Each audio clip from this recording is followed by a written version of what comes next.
la variété d'activités pluridisciplinaires mises en œuvre par le ministère de l'Emploi et de la Formation professionnelle, comptant pour la deuxième partie de la version 3. Vision du changement, c'est la formation, la sensibilisation, la mobilisation et les activités sur le terrain qui auront occupé l'agenda du ministère de l'Emploi et de la Formation professionnelle.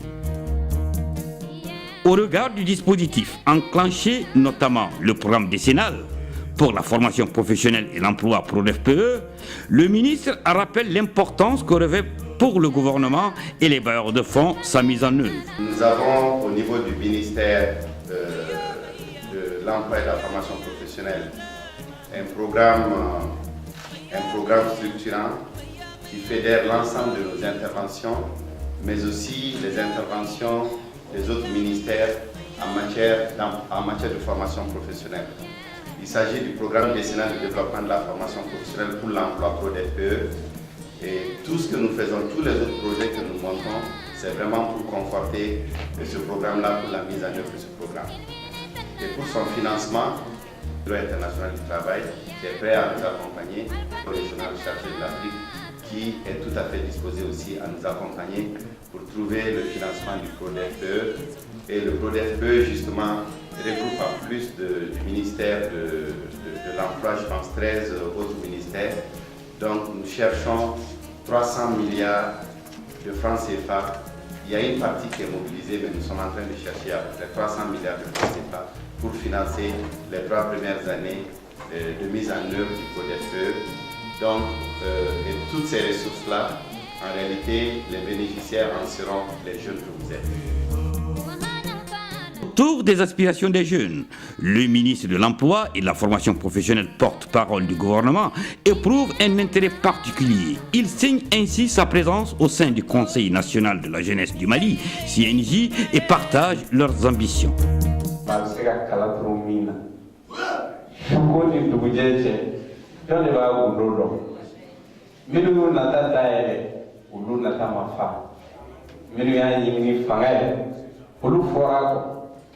minnu ye dɔɔni ɲini olu ma foyi sɔrɔ dɔɔni kɔ maa si t'i ka kɛlɛ kuma dun diɲɛna fanya ni kaba kafa ni yaada ye sangara ye maaya la o jaabi ma wari ye kungo ye fantanya tɛ lebu ye i yɛrɛ dɔn o ye dɔɔni fɔlɔ se i yɛrɛ la o ye sena fɔlɔ ye a dɔn ko minɛn bɛ kɔnɔfɛn de b'a nɔrɔbɔ wallahi duwe juwe ko gallo e haramu ko amene jangi ko jigitige ni tige ko jebale ka fsa jela mulonke kani ngo fo mai beta bi sinyana sutra ka ni fendiga do langolo bitama o sutra le do finima bitama o langolo do ni sabuke ko nyebi bolo ko war bi bolo ko fanga bi bolo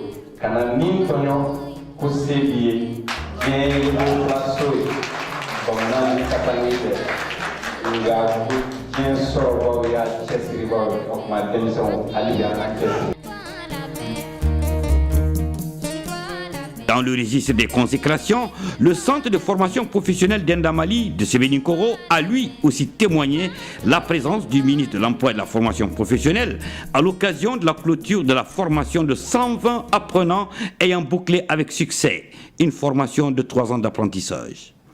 Au nom du conseil municipal, la population de la commune 4 et celle de Sébenikoro est au mien propre pour souhaiter la bienvenue à toutes et à tous à la cérémonie de remise d'attestation aux 120 jeunes finalistes du centre de formation professionnelle d'Indamali. Ces activités de formation professionnelle s'adressent sincèrement à des jeunes qui sont dans des conditions difficiles. Beaucoup n'ont pas eu la chance d'aller à l'école, certains ont été très tôt déscolarisés et d'autres, après le DF, n'ont pas été orientés. Et donc c'est une jeunesse en détresse qui se trouve ici en train de se créer l'avenir, en train de se donner de l'espoir à travers l'apprentissage d'un métier. Pour certifier leur qualification, c'était au ministre d'en attester à travers des remises de diplômes. Votre action prouve, si besoin en était, tout l'intérêt que vous accordez à l'insertion des jeunes dans la vie productive à travers la formation professionnelle.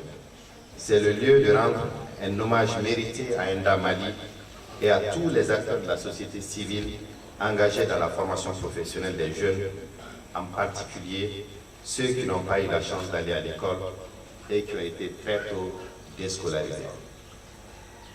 Le gouvernement du Mali accorde une attention toute particulière au secteur de la formation professionnelle pour lutter contre le chômage des jeunes. Et je voudrais vraiment insister là-dessus.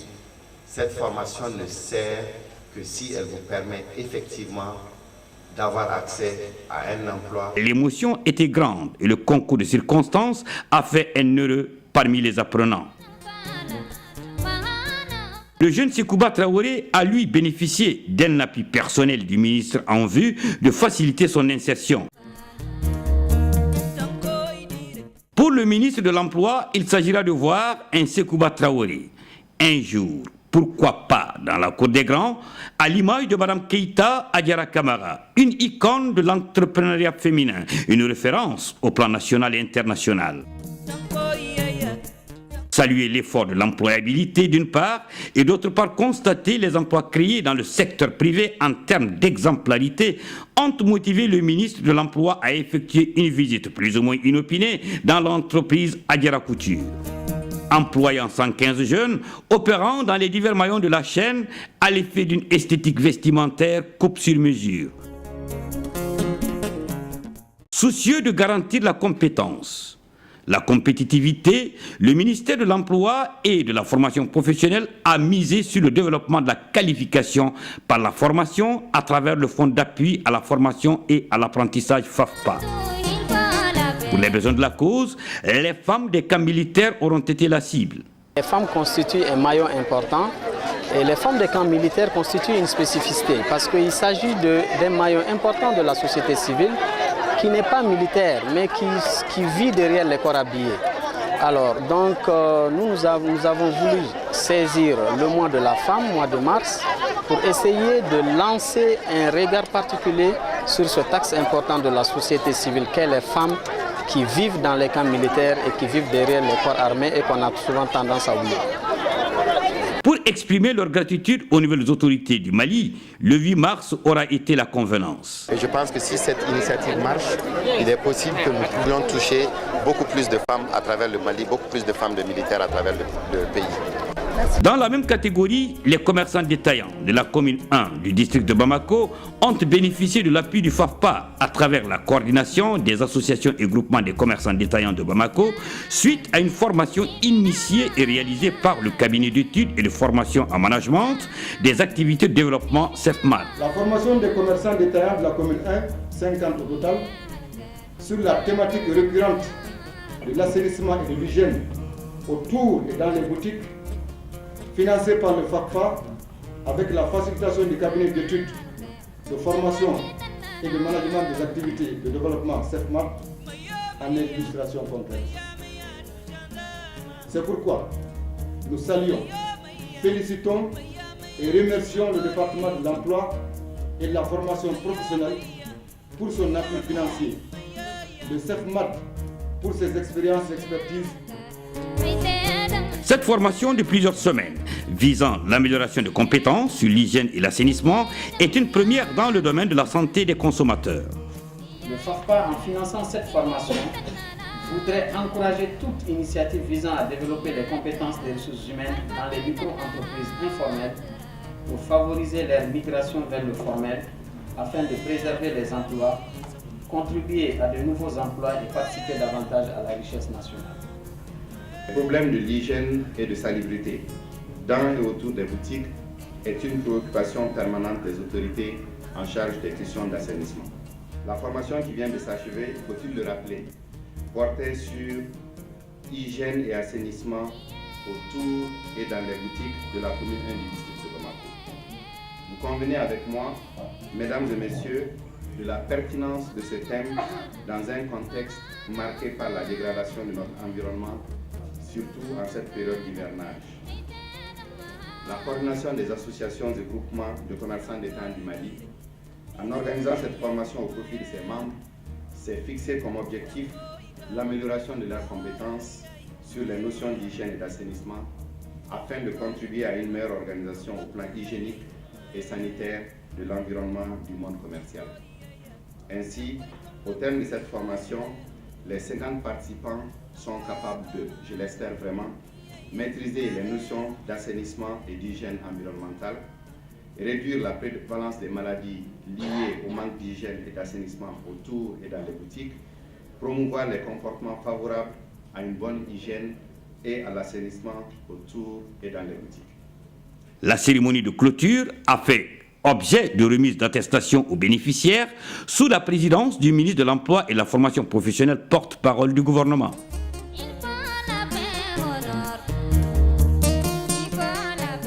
Dans le secteur de l'artisanat au Mali, la formation reste évocatrice. Elle n'est jamais de trop, estiment les observateurs avertis. Et le FAFPA, soucieux de la qualité du renforcement des capacités, affiche sa constante disponibilité et souscrit à la sollicitation du réseau Art and Style. Je vous informe juste que le concept Art Sélection a été initié par Magui, avec les artisans qui m'entourent. C'est d'abord une évaluation des compétences, après la formation financée par le FAFPA.